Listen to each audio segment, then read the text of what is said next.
Hello. என்ன பண்ற? சும்மாதான் வீட்ல. நீ? நானும் சும்மாதான். சாப்பிட்டியா? சாப்பிட்டேன். நீ? சாப்பிட்டேன். என்ன சாப்பிட்ட? சேமக்கிழங்கு வச்சு காரக்குழம்பு. சேமக்கிழங்கா?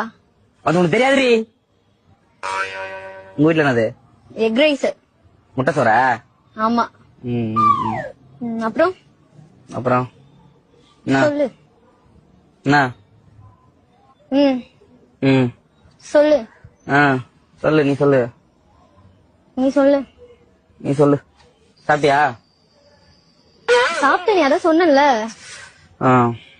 சரி, என்ன பண்ற? அதான் சொன்னேன்டா சும்மா இருக்கேன்னு. மாமா அது துவைக்காத மாதிரி நானும் போடவே இல்ல. நான் வெளியில எங்கேயும் போகல, வீட்டுலதான் இருப்பேன். சொல்றா. சொல்றேன். என்ன பண்ற? மொட்டை மாடிதான், அதான் சொன்னல. ஆமால. சரி சாப்பிட்டியா? சேமக்கிழங்கு காரக்குழம்பு.